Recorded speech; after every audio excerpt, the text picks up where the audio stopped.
Captain Sarah Chen pressed her palm against the cold metal wall of the observation deck aboard the UES Nemesis. The stars outside looked different here. 40,000 light-years from Earth, they seemed colder somehow. More distant than the warm yellow sun that had watched over humanity's first steps into space. But those days of wonder and exploration felt like ancient history now. The emergency beacon had reached Earth 6 months ago. A desperate transmission from the Galactic Council, speaking of something called the Devourers moving through the Outer Rim territories, entire star systems going dark. Civilizations that had existed for millennia simply vanishing without a trace. The message had been clear. The galaxy needed champions. Beings capable of stopping what seemed unstoppable. Earth's response had surprised everyone, including the humans themselves. Instead of sending diplomats or scientists, they had deployed their military, not just any military forces, but humanity's most dangerous predators.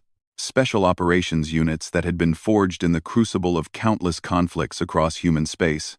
Sarah commanded Alpha Team, 12 of the most lethal humans ever trained. Each member had been selected not just for their combat abilities, but for something darker. They were hunters by nature. Beings who thrived in situations that would break lesser minds. The Galactic Council had asked for champions. Humanity had sent killers. "Captain, we're receiving a transmission from the Zephyrian flagship," reported Lieutenant Marcus Webb, Sarah's communications specialist. His cybernetic implants glowed softly in the dim light of the bridge. "Admiral Kethvar wants to speak with you." Sarah nodded and walked to the central holographic display.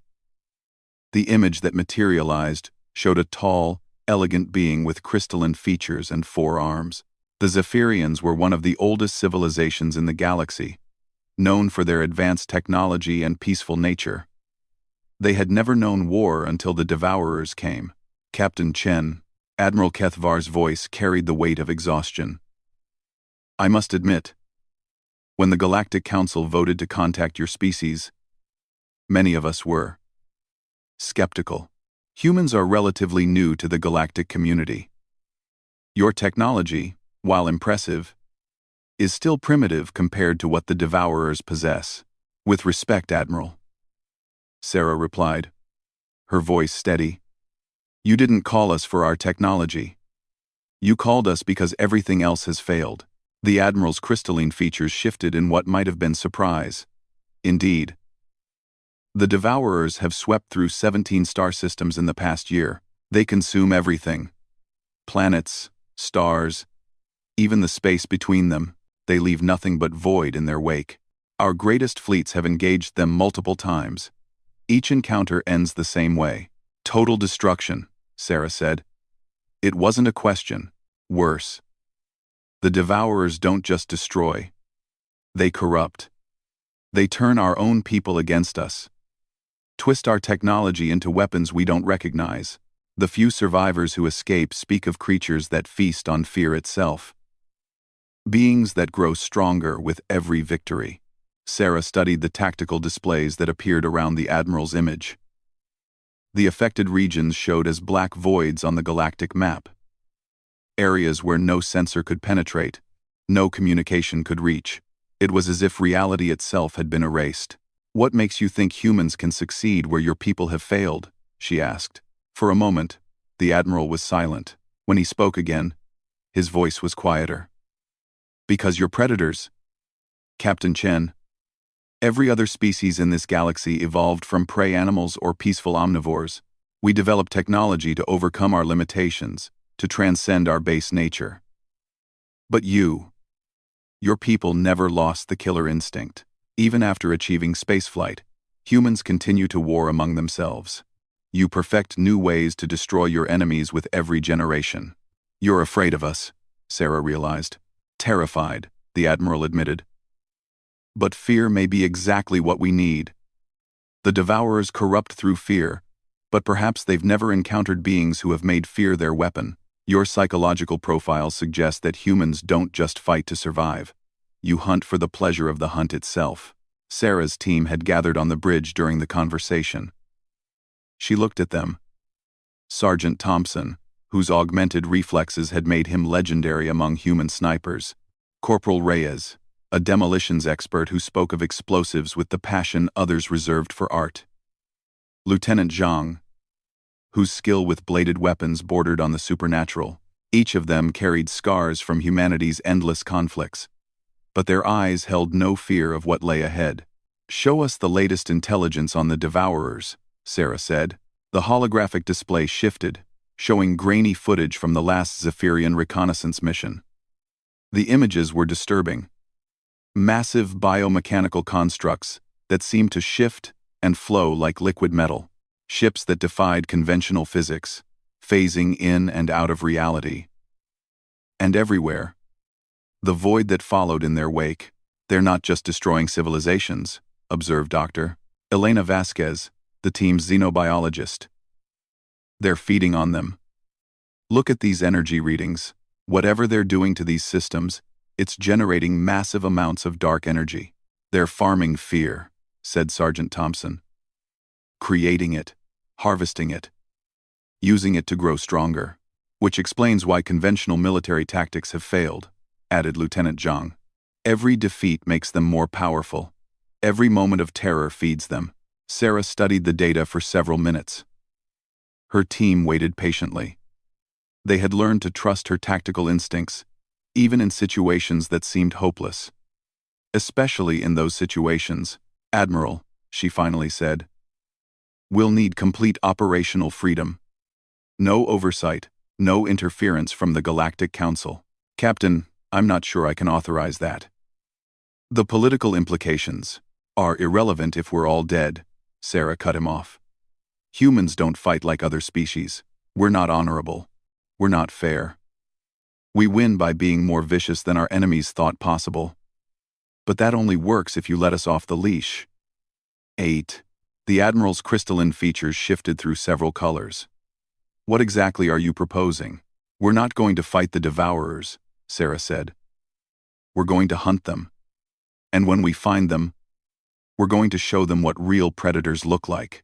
The next phase of preparation took place in the depths of human space, far from the prying eyes of the Galactic Council.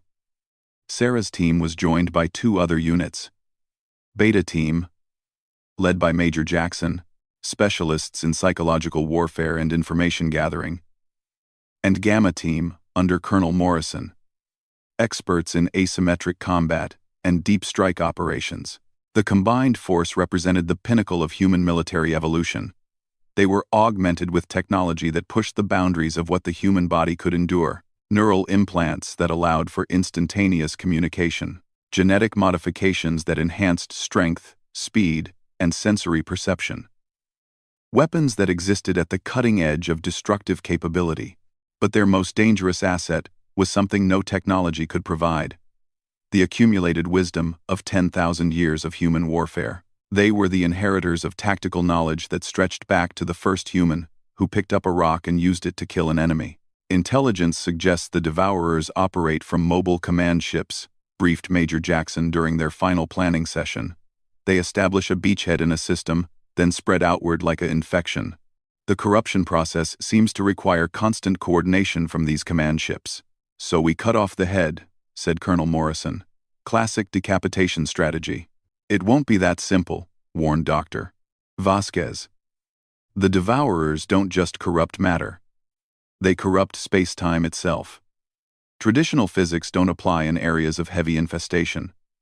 Our weapons might not work. Our ships might not be able to maneuver.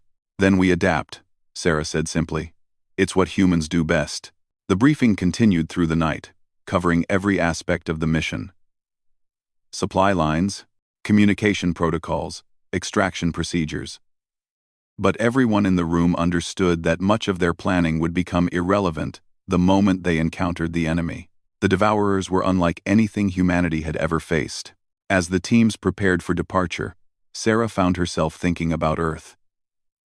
The blue marble that had given birth to a species of predators who now hunted among the stars. Humanity had spread across the galaxy like a plague, establishing colonies, fighting wars, consuming resources. In many ways, they weren't so different from the Devourers. The difference, she realized, was choice. Humans could choose to be more than their predatory nature. They could protect, as well as destroy. The Devourers seemed to know only consumption. The UES Nemesis launched from the hidden military station 3 days later. With it came 2 other ships, the UES Reaper, carrying Beta Team, and the UES Phantom, home to Gamma Team. Together, they represented humanity's answer to the galactic crisis. The journey to the affected region took 6 weeks. During that time, the teams trained constantly, refining their tactics for an enemy they had never seen. They studied every piece of available intelligence, wargamed countless scenarios, and prepared for the worst. As they approached the edge of the void, the ship's sensors began registering anomalous readings. Space itself seemed wrong here. Stars flickered with unnatural light, gravitational fields shifted without apparent cause. The very fabric of reality felt thin, as if it might tear at any moment. "Captain," reported Lieutenant Webb, "we're receiving a transmission. It's strange." The signal that came through the speakers was unlike anything they had heard before. It wasn't quite sound. Wasn't quite thought. It was fear made audible. Terror given voice. Several crew members staggered as the transmission hit them. Their faces pale with sudden dread. Sarah felt it too. The cold touch of absolute horror sliding into her mind. But she also felt something else. Anticipation. This was what they had come to hunt. "Cut the transmission," she ordered. "All teams, prepare for combat insertion. We're about to find out what happens when the void meets humanity's answer to the dark." The 3 human ships moved deeper into the corrupted space, their crews ready for a war unlike any in galactic history. Behind them, the stars watched in silence, waiting to see which predator would emerge victorious from the coming battle. The first system they entered had once been called Helios Prime, home to 12 billion Zephyrians spread across 4 worlds. Now it existed as something that defied description. The planets were still there, but wrong. They pulsed with veins of black energy that seemed to drink light from the surrounding space. The star itself flickered between normal fusion fire and something darker, colder. Captain Sarah Chen watched the sensor readings with grim fascination. The corruption wasn't random destruction. It was purposeful, surgical. The Devourers had transformed an entire solar system into a weapon. "Biosigns are still reading positive on the second planet," reported Dr. Vasquez, her voice tight with controlled horror. "There are survivors down there, but their genetic patterns are shifting. The corruption spreads through living beings first," observed Major Jackson, via secure communication from the UES Reaper. "They're using the population as an amplification network." Sarah studied the tactical display. 3 massive structures orbited the dying star, each one roughly the size of a moon. They moved in perfect synchronization, their surfaces rippling with the same dark energy that infected the planets below.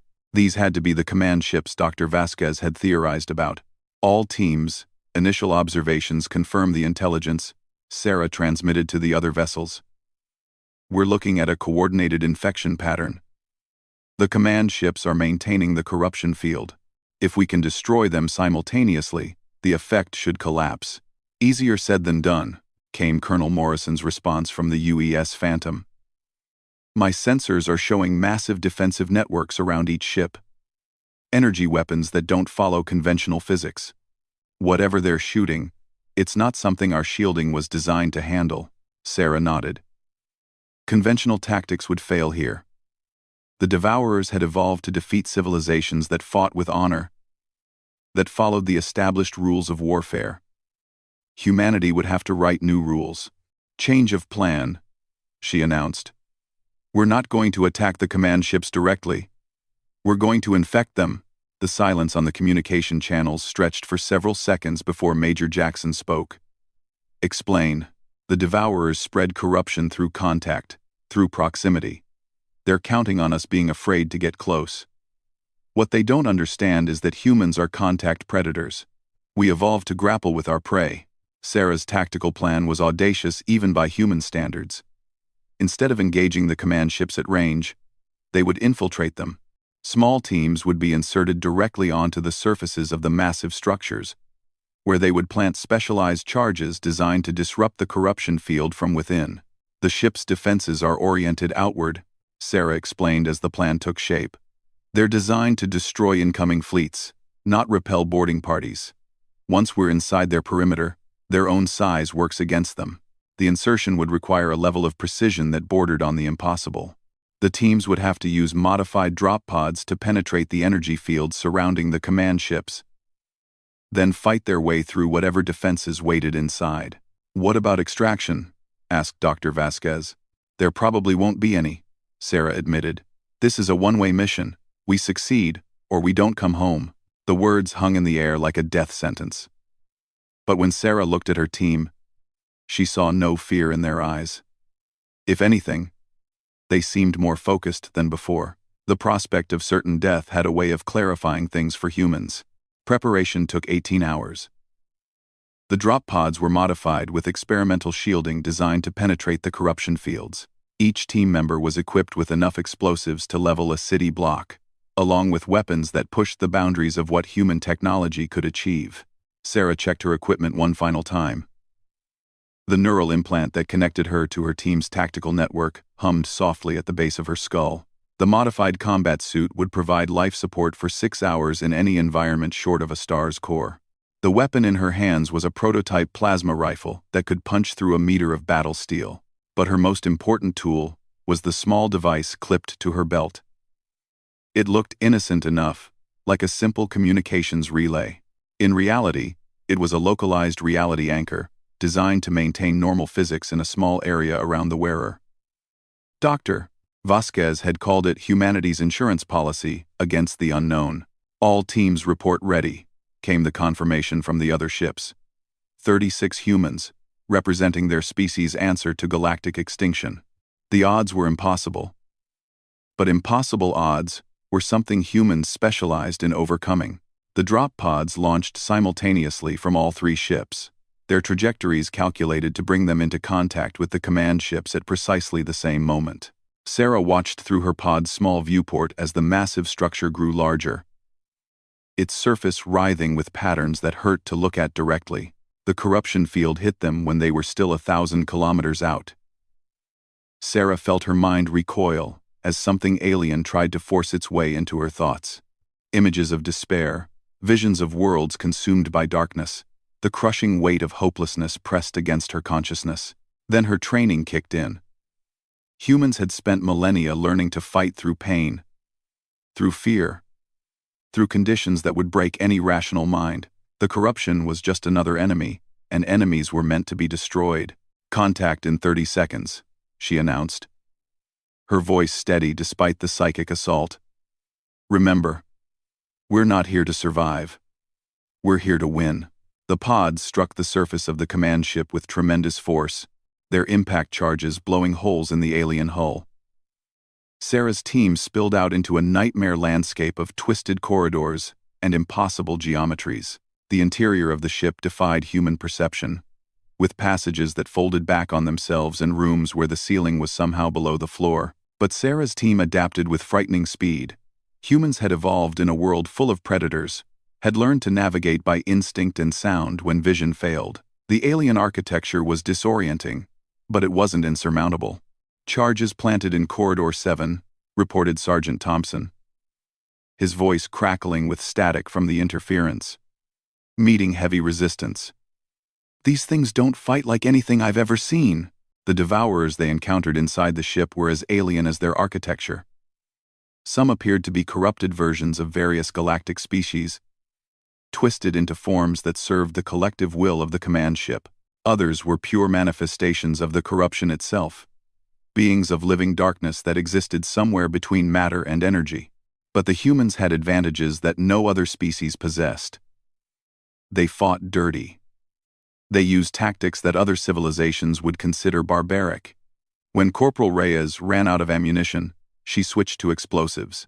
When Lieutenant Zhang's plasma rifle failed, he drew the monomolecular blade that had been passed down through 5 generations of his family. The battle inside the command ship became a running fight through corridors that seemed to extend forever. The Devourers threw everything they had at the human intruders.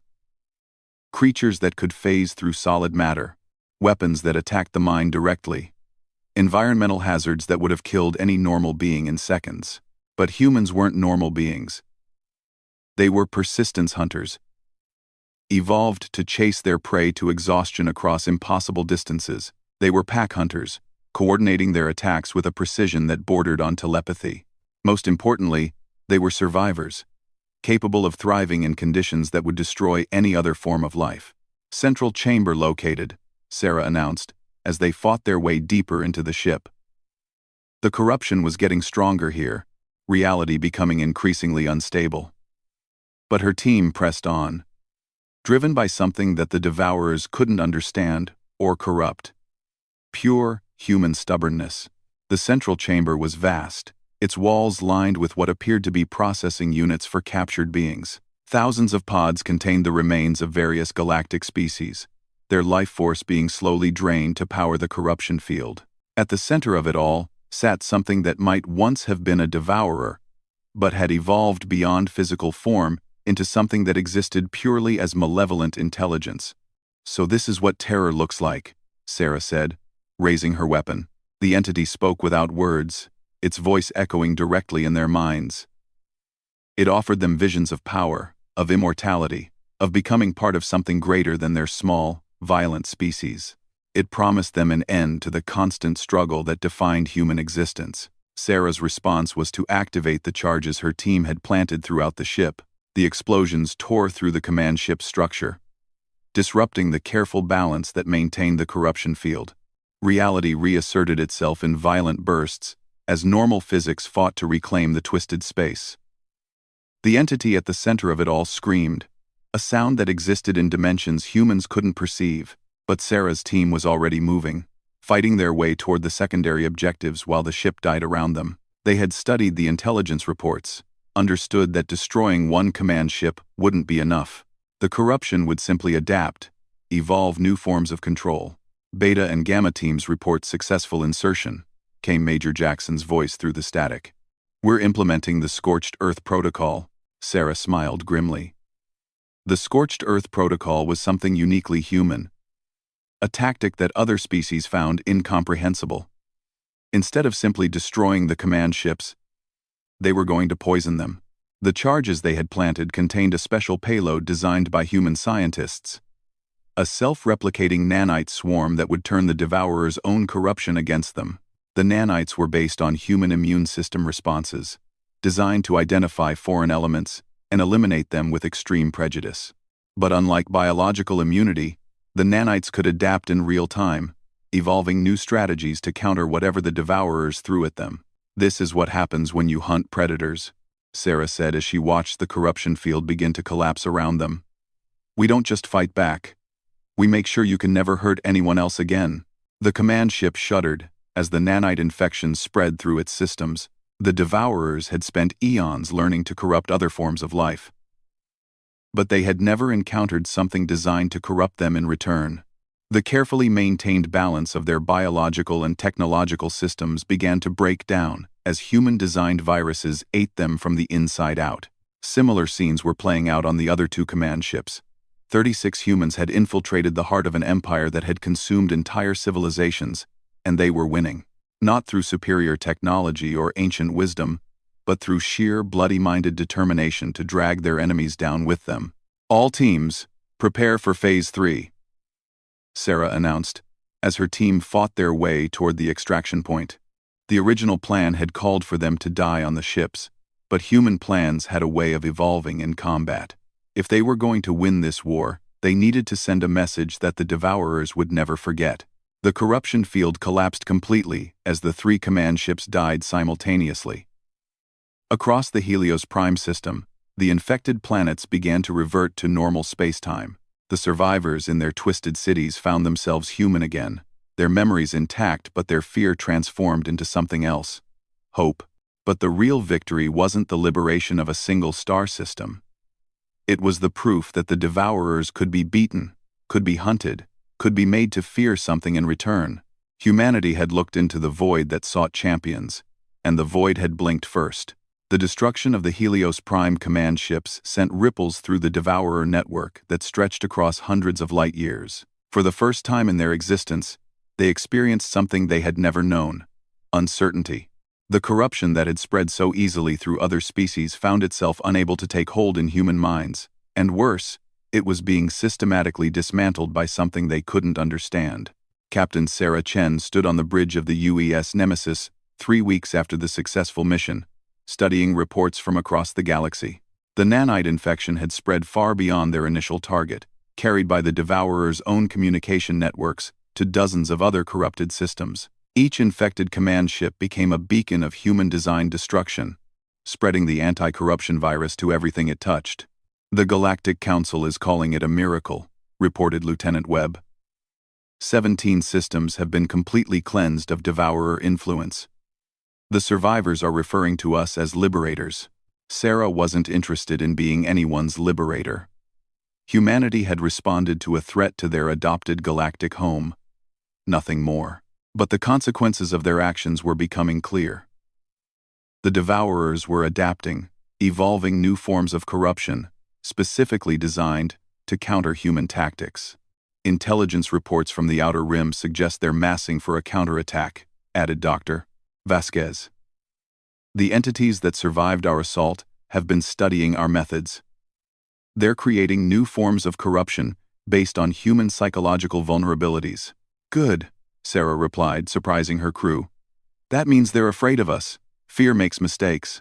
The truth was more complex than her confident words suggested. The nanite virus had been devastatingly effective against the original Devourer corruption. But the enemy was learning. New forms of infected ships were appearing that seemed immune to human tactics. Their hulls twisted into configurations that defied the logic of three-dimensional space. More concerning were the reports of corrupted humans. The Devourers had captured several colonies during their retreat, studying the inhabitants to understand what made humanity so resistant to their influence. The results were beings that looked human but thought like Devourers, creatures that could pass among normal populations while spreading a new form of corruption designed specifically for human minds. "We've created something worse than what we destroyed," Major Jackson observed during a secure communication from his position near the galactic core. "They're using our own nature against us now." Sarah had anticipated this development. Humans were unique in the galaxy because they had evolved as both predators and prey, capable of adapting to any role their environment demanded, but that same adaptability made them vulnerable to corruption that understood their nature. "All teams are to implement Protocol Omega," she announced. "We're not fighting Devourers anymore. We're fighting ourselves." Protocol Omega was humanity's darkest contingency plan, developed during the early days of galactic expansion when human colonies sometimes went rogue. It involved the systematic extermination of corrupted human populations, regardless of whether they could be saved. It was brutal, efficient, and absolutely necessary. The new phase of the war began 6 months later, when the Devourers launched their counteroffensive. Instead of massive command ships, they deployed smaller vessels crewed by corrupted humans who understood human tactics intimately. The infected colonists retained their memories, their personalities, even their love for their families. They just served a new master that promised them perfection through unity. "They're not mindless drones," reported Colonel Morrison after the first engagement with corrupted human forces. "They're true believers. They think they're saving the galaxy by spreading the new corruption." The battles that followed were unlike anything in human military history. Fighting corrupted aliens was one thing. Fighting corrupted humans required a different kind of psychological strength. The enemy wore familiar faces, spoken voices the soldiers recognized, used tactics they had been taught in human military academies. Sarah's team was deployed to the Kepler colony, where 3 million humans had been infected with the new corruption. The colonists hadn't been transformed into monsters. They had been convinced that the Devourer way was humanity's natural evolution. They built shrines to the collective consciousness, voluntarily submitted to biomechanical integration, and fought to spread their new gospel with all the fervor of religious converts. "We can't save them, Doctor," Vasquez confirmed after analyzing the infection patterns. "The corruption isn't just psychological anymore. It's rewritten their neural pathways at the cellular level. Even if we could remove the devourer influence, what's left wouldn't be human anymore. The colony had to be sterilized. Sarah's team moved through familiar streets, past playgrounds where corrupted children played games that involved processing captured prisoners for biomass. They eliminated defense networks that had been built using human engineering principles but powered by devourer biotechnology. The worst part was how normal it all seemed. The corrupted colonists went about their daily lives, raising families, pursuing careers, falling in love. The only difference was that they did it all in service to a collective consciousness that viewed individual identity as a disease to be cured. This is what we were fighting to prevent, Sarah said as she set the final charges that would turn the colony into a crater. Not death. This, the complete erasure of what makes us human. The cleansing of Kepler colony sent another message to the devourers. Humans would rather destroy their own people than allow them to be corrupted. It was a level of ruthlessness that even the devourers found shocking. But the war was far from over.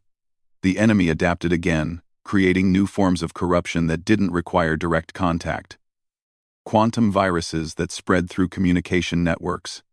Memetic weapons that infected minds through simple observation. Temporal distortions that corrupted the past itself, creating alternate timelines where humanity had never resisted. They're not just trying to defeat us, Sarah realized during a strategy session with the other team leaders. They're trying to prove that resistance is futile, that eventually, every species chooses to join them, rather than face extinction. Then we prove them wrong, Major Jackson replied. We show them that humans would rather die free than live as slaves. The final phase of the war began when the Devourers revealed their ultimate weapon, a massive construction at the galactic core that was designed to corrupt reality itself. If activated, it would rewrite the fundamental laws of physics to make resistance impossible. Every thinking being in the galaxy would be forced to join the collective or face non-existence. It's not just a weapon, Dr. Vasquez explained as they studied the intelligence reports. It's a philosophical statement. They're saying that individual consciousness is an aberration, that unity through absorption is the only logical outcome of evolution. Sarah looked at the tactical displays showing the approach routes to the galactic core. It would require every human ship in the galaxy. A coordinated assault that would leave Earth itself defenseless. The survival of their species would depend on a battle fought 90,000 light-years from home. Send the message to Earth Command, she ordered. Tell them we need everything they've got. Every ship, every soldier, every weapon they can spare. And if we lose? Asked Lieutenant Webb. Then we make sure the Devourers remember us forever, Sarah replied. We show them that some prey fights back hard enough to take the predator down with them. The fleet that assembled for the final assault was the largest military force humanity had ever deployed. 5,000 ships carrying the survivors of every human world, supported by allies from dozens of species who had been liberated from devourer control. They represented a coalition of free minds united in their refusal to surrender individual identity. But the real weapon wasn't the ships or the soldiers. It was the idea they carried. That consciousness was worth dying for. That individual identity was more precious than perfect unity. That the chaos of free will was preferable to the peace of slavery. The battle at the galactic core lasted 7 days. Human ships died by the hundreds, their crews choosing to ram corrupted vessels rather than allow them to retreat. Devourer forces threw everything they had at the advancing fleet. Creatures from beyond normal space-time that existed purely to serve the collective will. Sarah led the final assault on the reality corruption device personally. Her team fought their way through defenses that attacked not just their bodies but their very concept of self. They faced corrupted versions of their own memories, weapons that tried to convince them that their mission was pointless, that resistance only brought suffering. We're not fighting for victory anymore, Sarah told her team, as they reached the device's core. We're fighting for the right to choose defeat over surrender. The reality anchor at her belt was the key to everything. Instead of using it to maintain normal physics around herself, she linked it to the corruption device's power source. The result was a feedback loop that tore apart both systems, creating a bubble of absolute chaos where neither normal reality nor devourer corruption could exist. The explosion that followed was visible from 3 spiral arms away. The galactic core burned with light that existed in spectrums no living being had ever seen. When it faded, both the corruption device and the human fleet were gone, leaving only empty space and the fading echoes of the most decisive battle in galactic history. But the war was won. Without their reality corruption weapon, the Devourers found themselves facing the same choice they had offered countless other species: adapt or die.